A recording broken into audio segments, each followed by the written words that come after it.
we think about a mentor and we think about somebody who's highly successful, multimillionaire.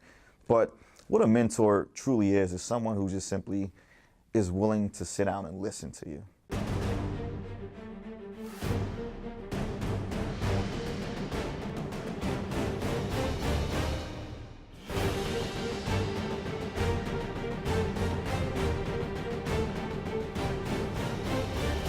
Hello, this is Marco Rock.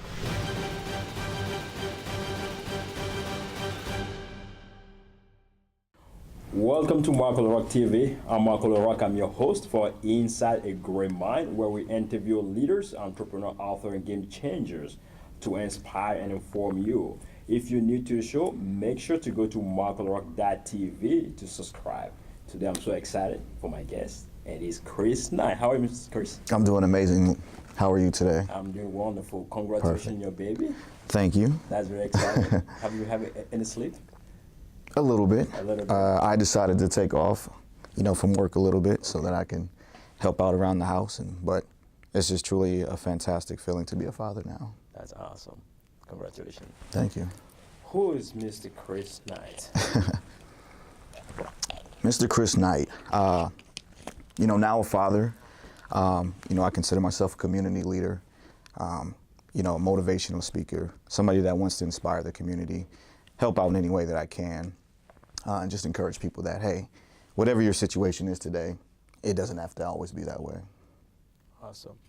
So you are in the financial services. Yes. Helping people with their money. Yes. Manage their money. Yes. Seek clarity with their money. So tell us a little bit about that. What do you do in that space? Yeah, so I'm a part of the Northwestern Mutual Financial Services Network, and my goal is to simply make financial planning cool. A lot of people have gotten away from looking long term, when it comes to finances, and we think about the place that our economy is in. There's no better time to start thinking than long term today. And so, my whole aspect is to make the planning in the investment world super simple to understand, but more importantly, easy to implement.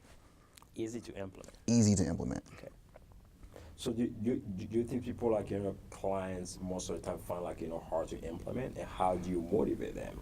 Yes. Because most of the time people can take advice you do this, do that, but then taking action, it was a challenge for most people. So how do you go about to inspire them, to help them be accountable to that advice you give to them? Absolutely, absolutely. And so my approach to financial planning is quite different than what you'll see from most other financial advisors. I like to take a common sense approach. A common sense? A common sense approach, because it seems like common sense just isn't so common anymore. I mean, we all hear the stories about, maybe our grandmother or grandfather who didn't make a lot of money, but through just simple planning and saving, they saved up a mass amount of money. That's true. And so obviously we live in a society today where, what I call the microwave society. The microwave society. We want everything we want right now. Okay. We want it today, and we don't want to wait. We don't want to delay our gratification. And so what I'm teaching a lot of our younger generations to do is say, hey, plan 5, 10, 20 years ahead. Don't necessarily just think about what you want today, because you live a long, long life. And obviously as humans, we're living a lot longer today with, technology and medical advancements. But we're going to be here a while, and so you want your money to last just as long as your life. And so my approach to inspire and motivate individuals to take a common sense approach is to really ask yourself, why am I making the certain financial decisions that I'm making? Because numbers are easy. Financial planning is nothing but addition and subtraction, honestly. Here's your income, here's your expenses. Try to get your expenses as low as you can so that you can have this portion here to carry over into the next month. Now, it sounds easy on paper and it sounds easy just for me saying that, but you gotta ask yourself, why are you not doing that? So really, I feel like a psychologist a lot of times when I'm sitting down and I'm helping someone, because sometimes they don't even understand why they're making certain decisions. And so sometimes by them actually speaking out loud and telling somebody, man, these are my troubles, these are, the faults that I have with my own personal finances, and I'm so really glad that I was able to meet with you so that I can change, my way of thinking about money. And so, like I said, that's my common sense approach. Interesting. So what are the challenges do you have part of your job and opportunities that are there for you as far as working with clients? The challenging parts of my job is definitely working with people. It's the most exciting part about my job as well as working with people. But obviously, I deal with a multitude of different personalities, a multitude of backgrounds. And really my goal is to teach. A lot of financial professionals out there, they may not be as emotionally attached to the person's situation as I am. I truly care about the people that I sit down across from me, and they're pouring their heart out to me. I've had individuals come in, with kind of a frown on their face, and a lady one time even started crying, describing her financial situation to me. But by the time it's bad, I mean, it's challenging. it was challenging. Okay. I wouldn't say it was bad, but it's a very challenging situation. And I think it was just great to be able to talk to somebody about what she's been going through. And I said, hey, you're actually doing quite well. Mm-hmm. We just need to change or tweak a couple of things, and then your financial situation will be completely different. Cool. So what is a unique approach that you take to financial planning that is different from other professionals out there? Yeah, so, in the financial services world, obviously, we talk about defensive planning and offensive planning. So defensive planning is obviously planning for the what ifs. What if I lose my job? What if I became hurt? What if I became disabled? What if I had to be checked into a nursing home? So kind of the insurance side of things. And then the offensive side of things, investing, planning long term, thinking about retirement, thinking about large purchases like a home, college education planning, business planning. I mean, we do it, there's so many different things. And it can be kind of intimidating. It can be very overwhelming. There's so much information on the internet. There's so much information coming through social media, so much information coming through the news stations. And so I think people freeze up, when it actually comes to the implementation stage of it. Mm-hmm. And so when I say simplify it, I just have to speak to the person at their level, because I've seen so many people go through financial planning sessions, and the advisors using these big terms and words that obviously we've studied for a very, very long time, and it's just completely going straight over their heads. And so I try to apply my approach to an individual situation and at their level of understanding, so that they can understand what it is that we're trying to accomplish. I like when you said level, be at the person level, right? See the person feel more comfortable, sharing those resources, the information that they have with you. Because if they don't share things with you, there's no way you can get to help them, right? Achieve their goals. Do you work more with millennials, and what kind of pattern have you seen within them like that different than the older clients? Yeah, I do work with quite a few millennials. Granted that I'm 29 years old, and my job, is pretty much through kind of referrals and just kind of reaching out to people. And so that was really one of my greatest passions for wanting to pursue this industry, because there's a lot of hope in our generation, believe it or not. Sometimes we get a bad rap. But I recently heard a statistic that 70% of our millennials actually want financial advice. And so it's actually quite easy reaching out to individuals because they're interested, they're curious. Investing is kind of becoming a little bit cool, especially with the whole Bitcoin craze. It's kind of an amateur way of investing. It's kind of the new revolution, right? Yeah, it's kind of the new revolution. So that's pretty cool. But whatever it is that's inspiring our younger generation to think longer term is pretty cool. And so I work with, I'd say, quite a few late 20s, 30s, 40s, because you still got a little bit of time to prepare for, at 60, 65 retirement age. Mm-hmm. But it's time to buckle down. It's time to buckle down if you want to achieve the goals that you have for yourself. So let's say someone like, a younger person, sometimes they don't think about money management at this time. You're like on social media, Instagram, it's your friend, the new sneakers, the new hair. I mean, all those kind of stuff going on. Yeah. How do you motivate somebody like that? Tell the person he's the best time with compounding interest, all those stuff to start. Yeah. And it is a huge challenge. And it's all about a level of maturity. And so when I say I have to deal with the psychology of a lot of people, I'm trying to overcome maybe somebody that grew up poor or didn't have much. Their parents weren't very financially literate. Their parents made a lot of bad financial decisions. Okay. And so no one's ever taught them the importance of saving. No one's ever taught them what compounding interest is. No one's ever taught them about investing. And so they kind of live a day-to-day lifestyle, a paycheck-to-paycheck lifestyle. And the only way that I feel that I can inspire someone to get out of that situation is I have to encourage them to understand what money really is, understand where money comes from, understand how money's made, and just you have to have a vision for what you want your life to look like. When I say we have to work our financial muscle, it's like any other habit that we have in life. If you want to get a better physique, you have to work out every single day. You just can't do it once or twice and think you're gonna have a six-pack.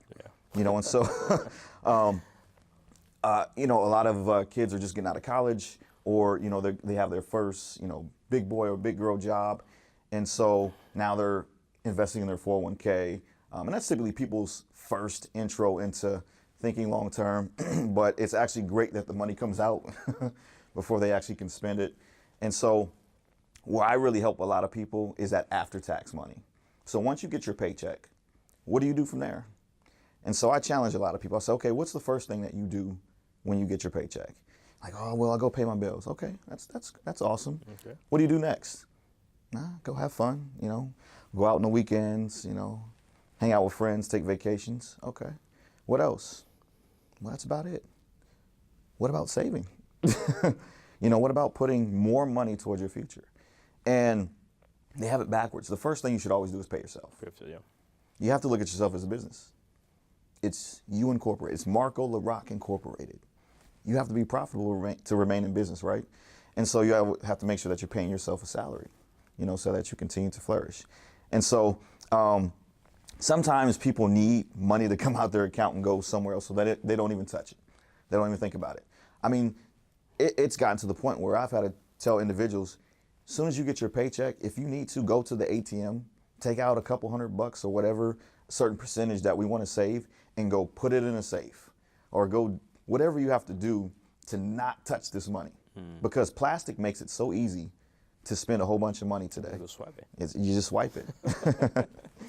So what are the percentage, for instance, that you tell people to save when they get that paycheck? If they have to pay themselves first, what is your...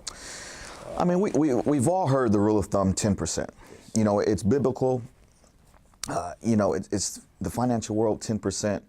I encourage people to do as much as they can, especially when you're young. If you don't have children, if you're single, this is the prime time to save as much money as you can. These are things that I naturally did as a college student and as a student that just graduated from college and, kind of got my first salary job. I just kind of understood the importance of saving.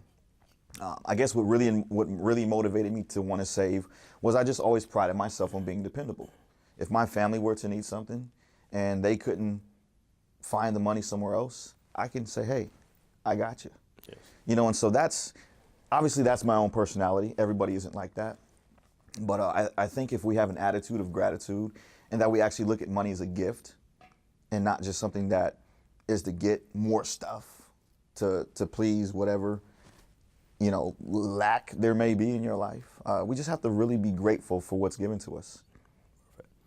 So let's talk about fees, as far as financial planner, financial advisor, the fees, that you charge people. And sometimes there's been critics, about how much fees, people been charged, especially if they don't get a good return on investment. Right. And some of the clients, they are not really educated, trying to understand all those fees. So what's your answer to that? So when it comes to fees are very important, but honestly, they're not that important, according to a lot of financial professionals. When I think thousands of financial advisors were interviewed and even individuals are interviewed and asked them, what is the most important aspect of creating wealth? They say, is it the fees? Is it the return on your investment? Is the amount that you have? Is it your salary? And fees came in very, very low. Okay. The one aspect of creating wealth is actually putting money every single month consistently into your account. That's the way you create wealth. We can't control the stock market. We can't control the fluctuations in the economy, but we can control what we input. And so as long as you have a steady, consistent plan, you're pretty much guaranteed to win. And so fees aren't that high. I mean, when you think about a 1 to 2% fee, it may seem like a lot if you only receive maybe a 5% return on your investment, but maybe one year you get a 10-15% return on your investment. So that fee doesn't seem that high, but it's about that consistent return. Our company, Northwestern Mutual, we're pretty much known for having some pretty competitive fees, and so a lot of people are very, very comfortable investing with us. Okay. So also we have seen an emergence of robo advisor companies now, startups like you're talking about Betterment, personal capital, and this stuff. Right. What is your take for somebody? The argument is should I go use robo advisor? Yeah. Or should I go to a real person? Yeah. What is your take on that? Man, anybody that takes the initiative to put money into Betterment, Acorn, Dash, I mean, there's so many different type of robo advisors. Obviously, I'm a little bit biased to it. I think. Are you bad because you like it? You But no, I have no problem with anybody using those platforms. But it's cool to sit down and actually talk with somebody about your situation. I actually put my own money in a Betterment account to simply see what the difference was. And you want to experience that. I wanted to experience it because I know a lot of people, a lot of millennials are actually kind of going that route versus actually reaching out to a financial advisor. And obviously they're marketing their platform in a way that's more appealing to them. But as I went through the process, they asked me maybe 3 or 4 questions. Okay. And that was it. And they say, hey, this is the best plan for you. And in my defense to that, that's not the whole picture. And that's my approach to financial investing or financial planning, is because I take a person's situation, I look at their entire situation. Robo-advisor may not know that you take care of your mom and dad.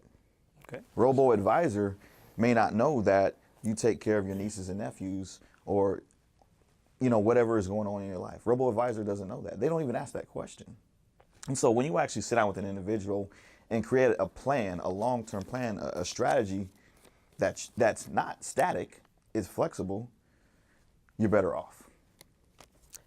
Fair enough. Fair enough. Uh-huh. So let's shift the conversation to the community. Okay. Looks like you are very involved in the community. I do my best. So tell one of the things that you do. Yeah. My favorite thing that I do right now, and I've been doing it for a couple of years, is I'm a mentor. Okay. With the 100 Black Men of Omaha organization. I mentor 2 young men who are in high school. One's at Northwest and the other's at North High School. 2 very, very talented young men, very ambitious men, very talented, very different. And I'm just inspired in watching them grow. I never knew that one day I'd be a mentor at 29 years old. We think about a mentor and we think about somebody who's highly successful, multi-millionaire. But what a mentor truly is someone who just simply is willing to sit down and listen to you. Mm. And when I think about when I was growing up, it would have been really cool to have a mentor. I didn't have a mentor, but I reached out to different people to be my mentor. But unfortunately, a lot of children today don't have that attitude to go, hey, who can I network with? Not proactive. Exactly. Yeah. They're not as proactive with it. And so mentoring isn't always about, the other misconception about mentoring is, oh, well, I don't want this troubled kid. I don't want this, this kid that, is getting bad grades and all this and that. And most people think that that's what mentoring is all about. Mentoring is simply sharing your expertise, sharing your life so that they can experience something new and something different. I grew up in North Omaha. I didn't grow up with a lot of money, but there were certain things that I have never done before. I mean, I had never flown a plane. I had never even been on a boat. So when I was in college and a lot of kids would come back and tell me about their summer experiences, I'm like, wow, that's pretty cool. I mean, wow, your family traveled to, a different country. I wasn't used to that. And so I think that's really cool about the whole mentoring experience, is that you can open up new careers, new opportunities. I never even heard the word financial advisor. I don't think when I was in high school, I don't think I heard that word until I was in college. Yeah. And so there's a lot of different careers that kids who just need exposure to a mentor, or maybe someone who's particularly doing that. And so in the financial world, it's very, very important. And so I wanted to expose as many kids to the importance of planning as possible. Yeah. So you mentioned North Omaha that you grew up there. So what is your vision for that part of town right now? If you had to see what it would want to see special done Yeah. in that part of town. Definitely the North Omaha community needs to come together. They need to work closely together and develop a sense of family. The sense of family in our society today is kind of broken, just to be quite honest. And so we kind of need to get back to that. We need to work together. We need to support, local businesses. We need to become more financially savvy. And that's where I felt my contribution would be. Educate people about the importance of looking long term so that we can pass wealth on to the next generation, so that we can build up our community instead of breaking it down. Interesting. Who are your mentors? Who are my mentors? Oh, geez. I have a ton of mentors. One's Marco LaRock right here. No, seriously, Marco. I mean, we met, 4 years ago, and I've always been inspired by what you've accomplished. Thank you. I follow you closely on social media, and, one day I hope to write some books, and get them published just like you. Cool. I have a ton of mentors obviously through work. Pastors, have been a great source of spiritual growth for me. I look at it in the individual. Anybody can be a mentor, because I feel like we can truly learn something from anyone. Exactly. Anyone, any given day. Yeah. So sometimes my clients can be mentors to me. They can bring certain stories and situations and expertise that maybe I didn't even think about. So I'm just a big sponge. I'm just a big sponge, and I'm always, I think that's, what makes me happy and why I'm excited about life is knowledge, and just being able to get more and more knowledge so that I can share with someone else who may not have had that knowledge. That's beautiful. If you had the power to make one positive change in the world right now, what would that be? Oh gosh, one positive change. Yes.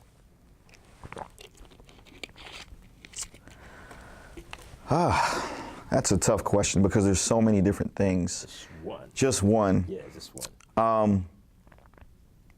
Just people to love each other more. Okay. Love is such a powerful, powerful thing in this universe. And if we actually kind of sit back and set aside our differences, maybe how we look or whatever our skin color may be, and just realize that we're all the same on the inside. We all want the same things in life. We all want security. We all want comfort. We all want love. And so that's what we need in this world. It's just, we got to spread the love.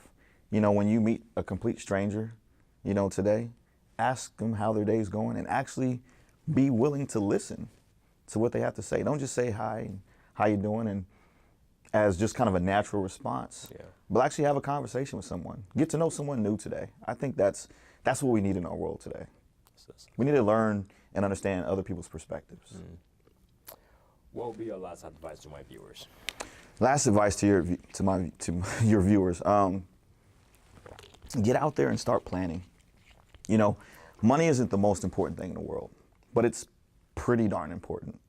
And what I've learned is that there's a strong correlation to how people manage their money and how the rest of their life actually looks.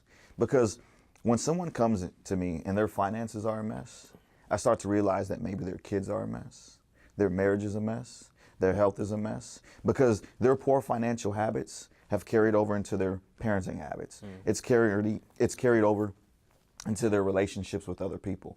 It's carried over into their job. It's carried over into their health because of the stress. And so I tell people, get the money thing out the way.